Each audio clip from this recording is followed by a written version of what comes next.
selamat siang teman-teman. Ketemu lagi dengan Ira Latif.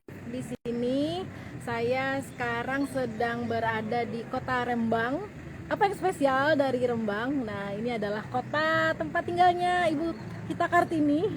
Nah, di belakang saya ada Museum Kartini, ya, yang salah satu menjadi ikonik di Kota Rembang. Nah, saya akan mengajak teman-teman untuk masuk ke dalam Museum Kartini, ya. Yuk. Nah, ini dia bagian luarnya teman-teman. Tiketnya murah saja, hanya 2000 perak. Kita akan masuk. Nah, jadi Museum Kartini itu selain ada di Rembang, ada juga di Jepara ya teman-teman, kota kelahiran Kartini. Tapi setelah menikah, Kartini diboyong oleh suaminya, seorang bupati Rembang, ke tempat ini ya. Jadi ini adalah tempat tinggalnya Kartini setelah menikah. Dan juga meninggalnya Kartini di Rembang juga ya. Ini kita lihat ya. Jadi Kartini itu menikah dengan Bupati Rembang di usia 24 tahun. Ya, namanya adalah Adipati Arya Joyo Diningrat. Ya. Kartini adalah istri yang keempat. Ya, bukan poligami teman-teman, tapi 3 istrinya yang sebelumnya adalah meninggal dunia ya. Nah, kita masuk yuk, lihat museumnya ke dalam. Nah, ini rombongan saya. Kebetulan saya di sini bersama tim wisata kreatif Jakarta yang sedang ada tur ke Lembang dan Lasem. Nah, kebetulan ini salah satu tim saya. Halo Mbak Andra. Hai. Ini dia masih buyutnya dari Bupati Rembang. Ya, Rembang. Pengucapannya namanya Rembang. Kita akan masuk ke dalam. Ini jadi dulu Rembang yang benar. Jadi dulu Kartini tinggal di sini bersama suaminya, teman-teman. Kalau zaman dulu bupati itu seperti raja ya, turun temurun ya jabatannya. Sampai tahun 70-an bupatinya Rembang itu masih tinggal di sini, dan di tahun 70-an Bupati Rembang saat itu Pak Adnan ya kalau nggak salah namanya, nama lengkapnya saya lupa. Itu punya ide bikin Museum Kartini.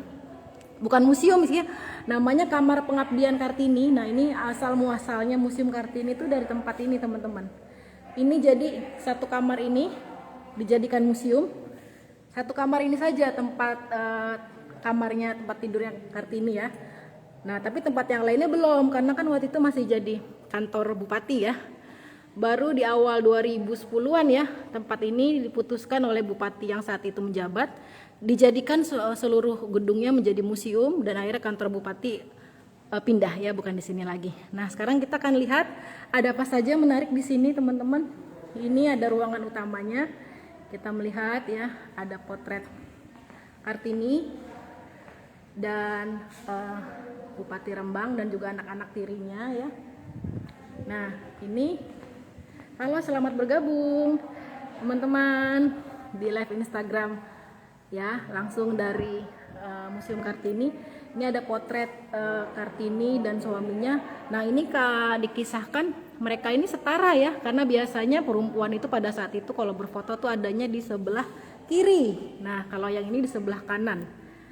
Nah, kita selamat siang teman-teman. Apakah teman-teman di sini ada yang sudah pernah ke Rembang? Nah, ini tempat tidurnya Kartini ya. Nih, jati, tempat tidur dipannya jati, masih asli ya. Nah, yang ini ya kebaya Kartini ya, yang biasa kita lihat di foto kebayanya. Nah, seperti di foto ini kebaya Kartini. Nah, ini gambaran Kartini dulu lagi ngajar ya sama adik-adiknya di pendopo rumahnya. Tapi ini kalau nggak salah fotonya masih di Jepara. Tapi ketika di rumah ini pun teman-teman sudah menempati rumah ini, Kartini juga di pendoponya itu memang mengajar anak-anak di sekitarnya dan juga ngajarin batik. Nah, ini juga ada yang menarik koleksi di sini, kaca awet muda. Konon katanya yang mengaca di sini akan awet muda. Mudah-mudahan ya, seperti saya, seperti teman-teman juga. Ada sosok Kartini di belakang saya yang tak kasat mata. Kita lihat lagi. Nah, ini adalah tempat membatik.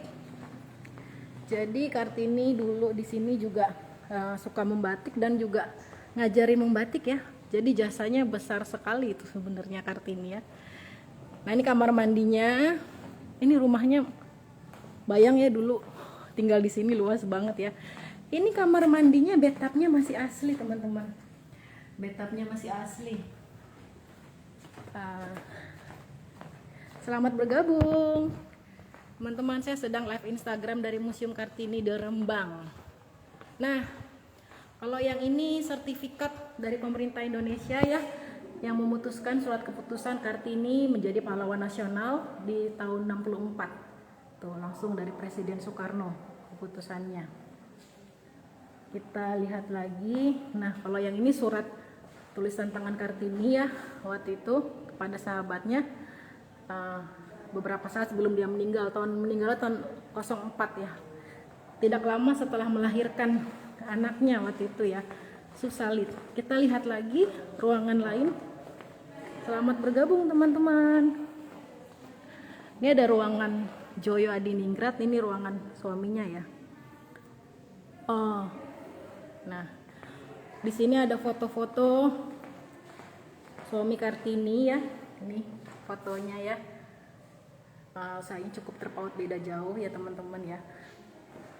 Nah, kalau di film Kartini diperankan Dian Sastro itu sangat menarik tuh ceritanya, dikisahkan sangat ini ya, lengkap sekali ya kisah perjalanannya Kartini. Nah, ini anaknya Kartini teman-teman, RM Susalit ya, yang Kartini meninggal tidak lama setelah melahirkan anaknya ya, hanya 3 hari kalau nggak salah. Jadi meninggal syahid.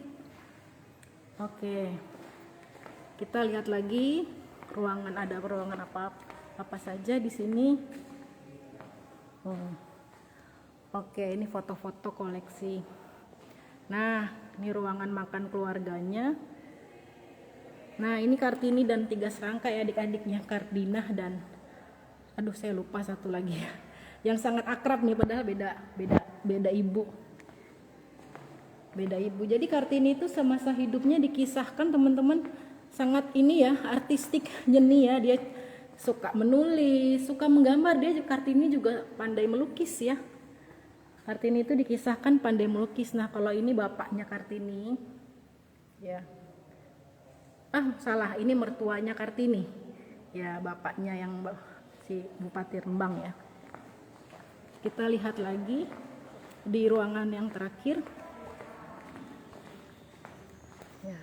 Nah, sebenarnya kalau ketika Kartini kan dijodohkan ya teman-teman ya. Jadi salah satu alasan Kartini menerima lamarannya itu karena calon suaminya adalah bupati. Jadi dia berpikiran kalau bupati bisa memberikan dia peluang untuk berbuat banyak untuk masyarakat. Jadi sebenarnya pilihan Kartini itu tepat, dan kan memang si suaminya itu sangat mendukung ya pilihan-pilihan Kartini ya. Jadi luar biasa sekali. Nah, ini juga ruangan, kalau di sini ada ruangan buku-buku. Ini juga menarik teman-teman. Ini adalah Al-Quran dalam bahasa Arab Jawa, Arab Pegon, yang ditulis oleh yang namanya Kiai Soleh Darat. Nah, dia tuh gurunya Kartini, dan dia orang pertama menerjemahkan ayat Al-Quran ke dalam bahasa lokal, ke bahasa Jawa ya. Dan itu sebenarnya didorong oleh Kartini, karena waktu itu Kartini merasa ayat-ayat Al-Quran itu sebenarnya indah ya, tapi banyak orang nggak tahu artinya gitu. Jadi Kartini mendorong Kiai Soleh Darat untuk menerjemahkan ayat Al-Quran ke dalam bahasa lokal agar umat Islam tuh tahu betapa indahnya ya arti ayat Al-Quran gitu. Nah, kalau yang ini tulisan tangan Kartini, ini surat kepada sahabatnya ya, tentang ini. Kalau yang ini tentang cerita tentang wayang. Jadi Kartini bercerita tentang wayang ya, dia menuliskan kepada sahabatnya. Jadi orang Belanda itu tahu cerita tentang wayang dari Kartini. Kalau yang ini buku Habis Gelap Terbitlah Terang, ini adalah kumpulan tulisan Kartini ya, surat-surat yang dikirimkan kepada J.A. Bandanon, sahabatnya di Belanda. Ketika meninggal, Kartini di buku surat-suratnya itu dijadikan buku ya, dan ternyata bukunya itu malah booming di Belanda saat itu ya. Momentumnya cukup tepat ya. Nah, ini ruangan ini gelap ya. Ini kutipan-kutipan yang sangat inspiratif dari Kartini, banyak sekali kutipan-kutipannya. Tapi siapa yang saya akan bacakan yang paling menarik buat saya ya. Ini ya salah satu yang menarik. Kemenangan yang seindah-indahnya dan sesukar-sukarnya yang boleh direbut oleh manusia ialah menundukkan diri sendiri. Oke, itu menarik sekali. Lalu ini, oke, yang ini kutipannya Kartini, ini dari tulisan-tulisan dia ya. Dan siapakah yang banyak dapat berusaha memajukan kecerdasan budi? Siapakah yang dapat membantu mempertinggi derajat budi manusia? Ialah wanita, ibu. Karena haribaan ibu itulah manusia mendapatkan didikannya yang mula-mula sekali. Nah, itu dia. Oke, silakan teman-teman kalau mau datang ke Museum Kartini ya. Buka setiap hari kecuali hari Senin. Ya, itu sekilas reportase singkat saya dari Museum Kartini di Rembang. Terima kasih banyak sudah menonton. Sampai jumpa lagi.